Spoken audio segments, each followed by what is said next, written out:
Welcome everybody, my name is MrLlama and today I am doing a little bit of a self-commentary as per request of a couple of you guys, as well as a little bit of a build order thing for a little guide I'm going to be doing on Teamliquid, at least something that I like to do. So this is going to be my ZvP matchup style of play. I'm going to go ahead and go through two videos and I'm just going to kind of self-commentate, and we can actually go to ×2 at this point, as there's not really anything too interesting going on right now. This Protoss will be forge fast expanding, as I kind of would assume on Daybreak, but I think I do send a scout over there anyways, as I just like to make sure, because sometimes if they don't forge fast expand and then you take those 3 hatches, then they're just like, oh, 4-gate, and then it can be a little bit more difficult. Though I have held a 4-gate off with 3 hatches before, not the most fun thing to do, and it can be troublesome. So I did send out that drone scout right there. And I'm going to go ahead and take a 15 pool with no gas. I'm going to go for a gasless expand, and here we go, I do scout that he goes for forge, and he actually goes forge first. So now I have to be a little bit wary of some sort of cannon or something like that, as this is ladder, and he actually lets me kill his probe, so poor guy. Yeah, so I am mid-masters, by the way. So this is another masters player. So it's not like I'm playing top GMs or anything with this build, but I go ahead and I like to take my expand here at this 21 mark. I feel it lines up really well with my queen, and then just with setting down my other hatch. So he goes ahead and goes for the little block there, and I have to make, do I make another set of lings? I don't even think I do. But I'm going to go ahead and send another drone down there, and then pull this drone over here to make my third. And I actually make my hatch, and then my third pretty much right in line with each other. So that's basically when I want to get it up. I want to have all 3 of my hatches up by the 23-minute mark. And if I wait until that 21 hatch time, I find that it's just a little bit better.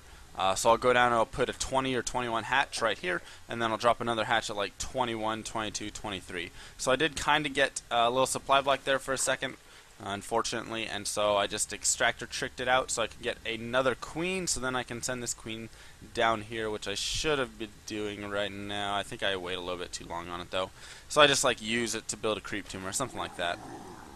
But yeah, so finally there we go, I do on supply block. And I know he's forge fast expanding. I have my Overlord right here. This is where I put it against Terrans. I meant to send it right over here because I want to keep an eye on these gases. I want to know what exactly he's doing. But it's okay. I think I get a move on with him anyways. Plus I get to see the Zealot popping out, which was nice. So I think I'm actually kind of like having it right there as well. So I know they sent a Zealot out, so I'm just going to kind of keep a scout up for this. I meant to build a Roach Horn right there. I'm not quite sure why I didn't, but I take my 2 gases anyways. Those are a little bit later than I usually like. I usually like to throw them down at like 6:15. But I think I threw them down at like 6:45. So I make 4 lings here to deal with the Zealot. I think that's a huge thing if they send out that Zealot, because usually they'll try and sneak a probe behind it. So one thing you always want to do is if they come for your ling at the watchtower, kind of run him around and then go back to the tower. And usually his Zealot's going to have moved beyond, because he's going to want to try and get in your base with it. So you can usually just keep microing it back, and keeping it at your watchtower right there. And then I also like to have a ling down here, at least on this map, because then I can get full vision of any probes trying to sneak through. Something I'm actually going to set him to patrol. And he tried to send a probe through there while that Zealot stuff was going on. So right now I'm on, you look, 8 minutes, 66 supply. Nothing too shabby. It's not amazing macro, but it's not terrible. So there you go. Now he sends a Zealot, and I assume that a probe is coming with this. I've scouted right here, and I see that he does not have these gas. So without these gas, this means, hey, I'm coming at you with faster Zealots, some sort of 4-gate pressure, something like that. 4-gate, 5-gate, or 6-gate. That's usually what that means. And now he's going to take him, yes. So he's going to be transitioning into some sort of gas tech, and as we can see, it is a robo right there. So I do scout with that ling, say, okay, we got a probe, we got a Zealot. Yeah, so here's going to be the pressure, so I throw down, I already have a spine thrown down there that I saw back when I saw this right here, and he had no gas, and then I throw down a second spine, and I'm just going to get some roaches out over here to defend with this. If we look at my income, I am at 57 workers, so that's a decent amount. So the roaches, blah, blah, blah, just going to go ahead and pop over here. I'm getting my +1 attack upgrade now, and I've also gone up to lair. I went up to lair at about 8:45, is that what it looks like? Something like that. About 8:35 I went up to lair. I usually like to go to lair earlier with this build and get my gases. As you can see, I am already on 5 gas. I haven't put any guys on that gas yet. But I go on fast early gas. And so here I see he's just coming out with me with zealots. Kind of a late hit, but I was like, okay, whatever. So I just kill off his pylon, and I'll send some roaches back just to chase it back.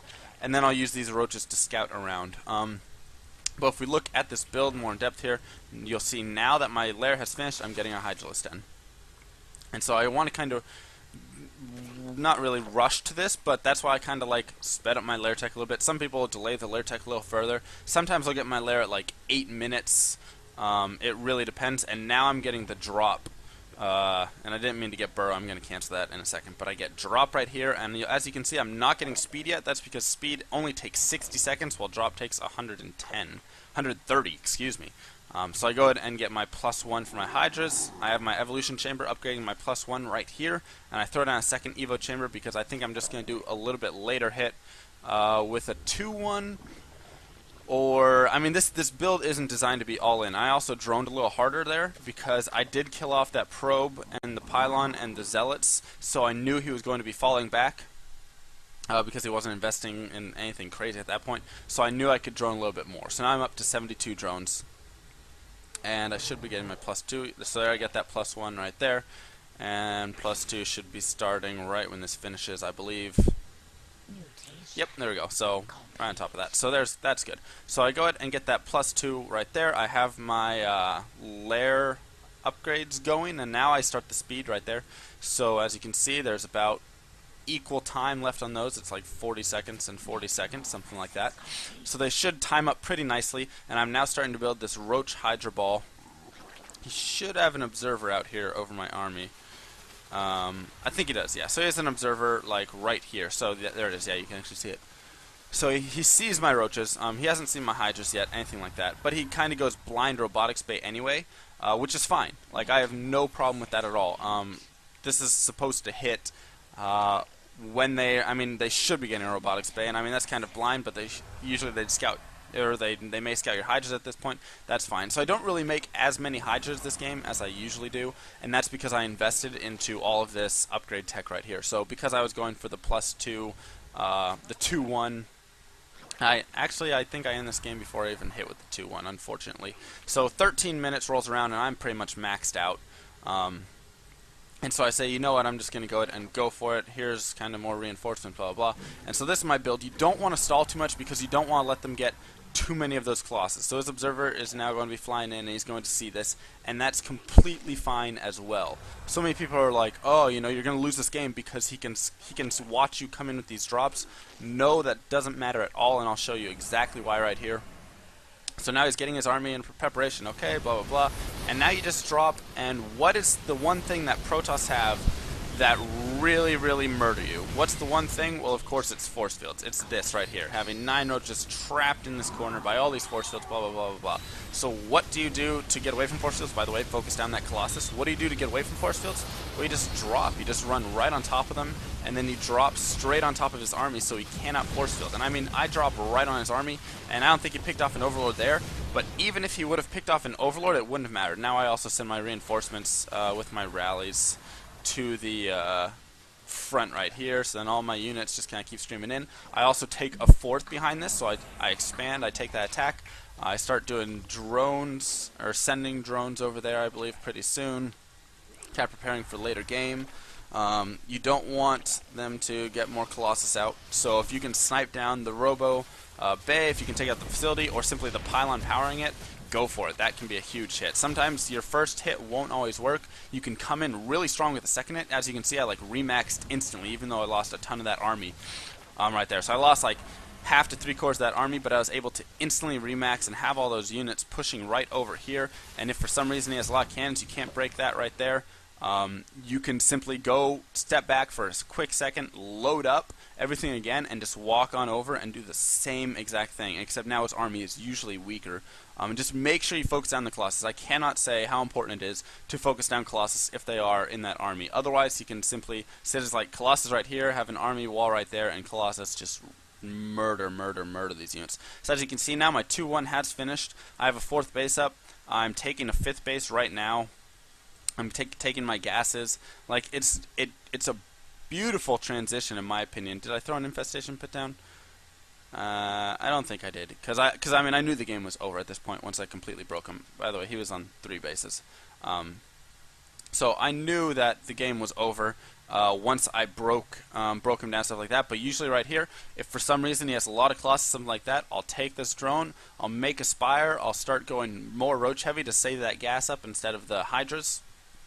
I'll back off for a second, and then I'll have like 10 corruptors, and I'll just go in with those corruptors, snipe off those colossus, and then I'll do the same exact drops right on top of them, or I'll engage him when he pushes out with that army, whatever it is.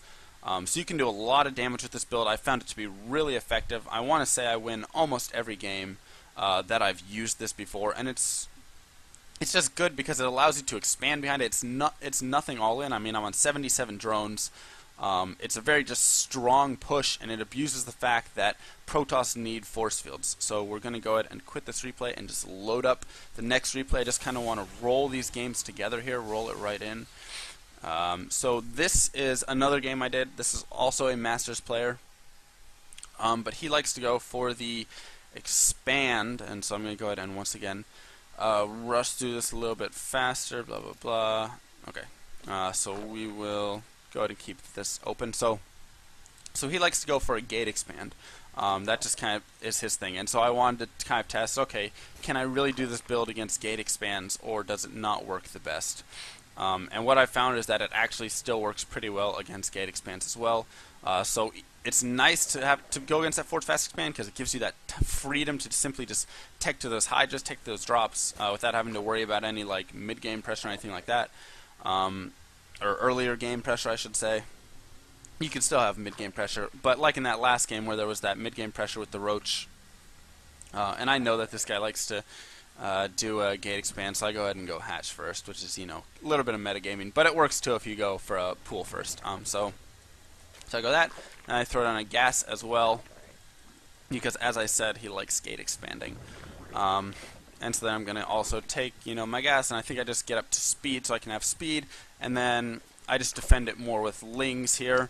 Lings, and then if I see that he's pushing out something like that, I can just go for spine crawler. So I send this drone over here, I see his gate expanding, and my favorite thing to do, of course, is to gas steal.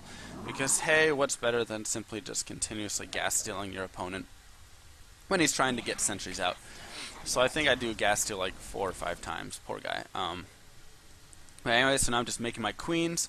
I get to that gas right there, and then I just leave 1 on gas, and then I can get to layer later if I need, whatever it is. I think I get a lot of gas, though, in this game anyways. So because I'm continuously gas stealing right here, I have to kind of just be ready for some sort of 4-gate, something like that. Though I do scout a pylon going down right here with this Overlord, because I was just trying to get in range basically over here. So by seeing that, I can I missed it. So I can be pretty safe in saying, okay, I think he's going to be expanding now, and he probably doesn't have a lot. So I'm going to go ahead and make some lings and send them over just to kind of see what I can do. So I do, and I make those lings and I send them over. In the meantime, I'm just going to start droning up behind this. If we look in my production tab, drones, drones, drones, drones, drones. Because I feel safe, I have this right here. I've got the spine crawler down just in case he does send any sort of pressure. And I get over there and I scout his army. He's got 2 sentries, a stalker, and a zealot. And then he expanded. So I feel pretty safe in taking a third of my own. And hey, there's a little probe right there. I'm also going to try and just whittle away at these rocks. It's not going to prove to be effective, though. So I take a third of my own here. And we can see that my gas is getting close to lair, 7 minutes. I think I take a little bit longer to get that layer. Yeah, I should. So I'm just poking in, making sure that he's not pushing out with any sort of crazy, scary army right there, checking out what he's got. And now I can just kind of wait for my third and continue to drone. So, oops, that was the production tab. So, drone, drone, drone, drone, drone, drone, drone, because he is expanding.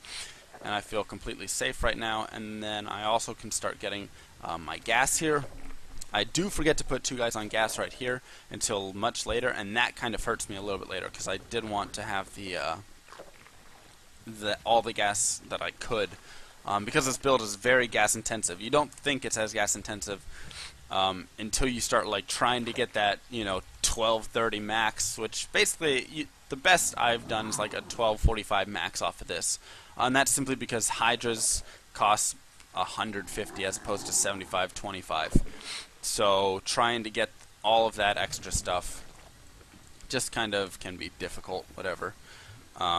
Just because you're so limited on gas, and it costs a little bit extra for every one. So I don't mind having the extra wait time, as I can also start pumping out some extra upgrades there. So I start getting my +1, I get up to my lair, I throw down my Roach Warren and my Hydroden, and I start my drops right there, and once again I wait on my speed, because hey, you don't need speed until much later, and then I throw down that second Evo chamber, so these can time up pretty well together. So I kind of want to scout, is it going for a third? What's exactly doing? So I leave the sling here, and now I'm going to have to kind of start preparing, so I start making Roaches and Hydras, getting out Spore Crawlers. This is just kind of for DT defense right here, Spore and Spine.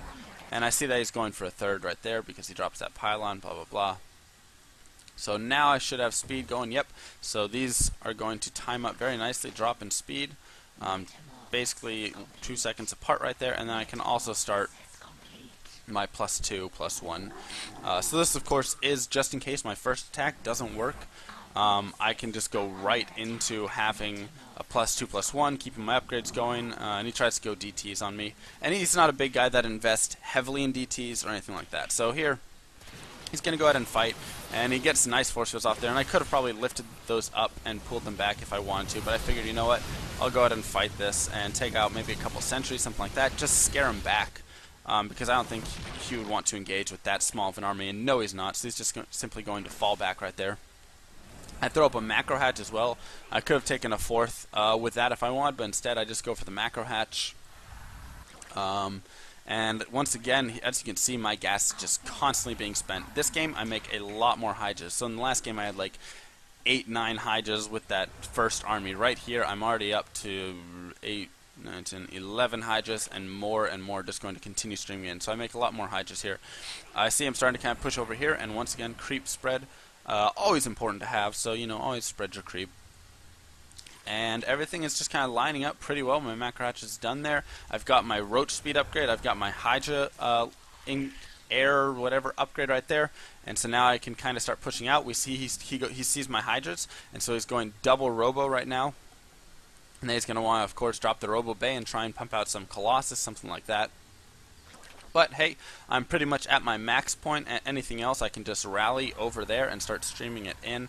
And so now I'm just going to kind of start moving out with this army. So as you can see, 4 Hydras plus 8, 12, 13, 14, 15, 16, 17 Hydras in that army. And that is a ton of DPS. And 18, more even so on the way. So here's an example of dropping straight on top of his army. And because he had DTs, I'm also bringing in Overseer.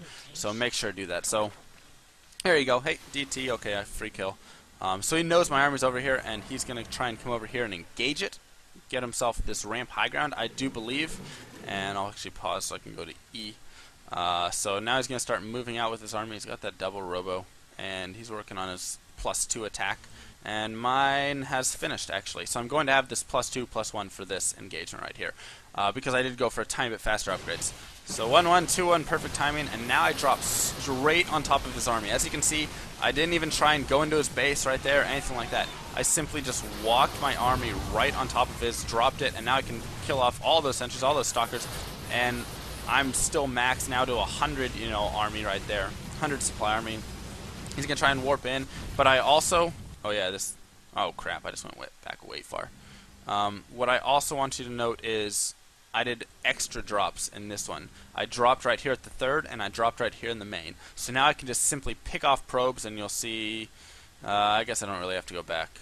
Right here. Okay, we can go right here. So if you'll look right here, Overlord over here, Overlord over here, and just follow their paths. Okay, he just goes right there, and he runs around over here, and drops right there. So the whole time that I was gearing up for this hit right here, there's a couple Hydras in each of those as well. 1 Hydra, 3 Roach. So the whole time that I was gearing up for this attack right here, which we can Whatever. We'll just speed it up. So the whole time I was gearing up for this right here, I was saying, you know what, this is perfect to once again take to a little bit later here, because at the very least I can distract him and get his army out here, and then, you know, fight his army and preferably kill his army. But for some reason he defends this because he has Colossus. That's basically the only way to defend this, by the way. Because he has like 3 Colossus already, somehow magically, he just blindly went crazy amounts of Colossus. I don't know. The whole time that he's out here dealing with this entire army, I'm just dropping right back here, picking off his probes right there, picking off his probes, and now we have a 3-pronged attack that he's trying to defend. So all of a sudden it turns from just being this one attack straight up at the front, which does a lot of damage anyways, and he's trying to, you know, just try and focus on this, to now he's down in probes, gonna lose his Dark Shrine, lost all those probes, and if he wants to suddenly try and remax off of this, he can't. He simply has nothing. So let's say he magically holds this. Well, you know what? I'm still maxed right here. I'm at 194. That's simply because I'm a supply block, because he killed off some of those overlords. But I just make more overlords, you know, a little bit later if I want. I guess I should start making more overlords. Start going from a +2. But yeah, so let's say for some magical reason he's able to hold that off. I'm simply remaxed. I've got all this money, and assuming that I make overlords, which there we go, I finally make them, I can remax, come right back in, and now he has no probes, no nexus, no nexus right there. I'm killing this nexus off. I mean, it's just like so good because drops are so underused in ZvP, and I know these aren't grandmaster players, and they could probably react a little bit better to this.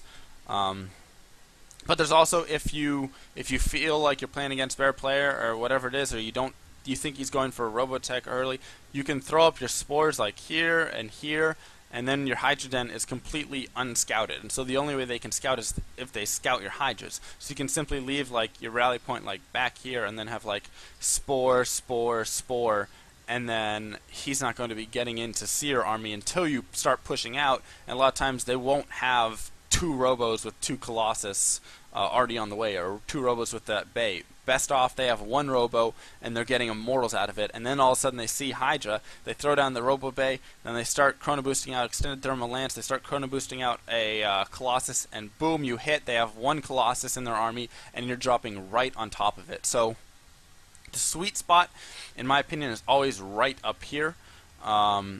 Generally, they keep a lot of their tech in here. I mean, he went ahead and threw his Robos down there. But yeah, so the sweet spot's generally always right here, and then of course dropping in the mineral lines as well, because they simply, that's a lot to deal with, especially with this high DPS army. I like to throw the Hydras in. I've tried this with just Roach before, and it simply wasn't as effective. You can get it maxed out a tiny bit earlier, of course, because you don't have all that stuff, so it's like the Stefano army, but a little bit earlier. But I've found that the DPS just usually isn't strong enough for when they have all those Immortals in the army. So if they'll have like that 4 Immortal, 5 Immortal army, whatever it is, by the time you hit, you come in, you drop, and as you're dropping Roaches on top, the Immortals are just absolutely destroying them, because they do so much damage to Roaches. They do, what, 50 damage to Roach, while they do 20 damage to a Hydra. So they can 3-shot Roaches, and then 4-shot Hydras, and the Hydras, you know, take less, or take, you know, they're weaker and stuff, but you just drop with the Hydra Roach, and the DPS out of this army is so much greater than just the Roach army. So I have tried both, and I think that the Hydra Roach is better. I'm also considering trying Hydra or Roach Bane. I think that could be another gas investment that could be worthwhile. So there's still some options. I'm still a little bit undecided on how exactly the best way to do it is, but this is how I currently do it. I know that, like, I think Lenok or Locira, like people like that, have done kind of Roach Hydra drop variations, and I just think that the drop in Zerg is underused. And so, you know what, go ahead and try this build out for yourself if you want. Thank you for watching. My name is Mr. Llama, and I hope you guys learned something.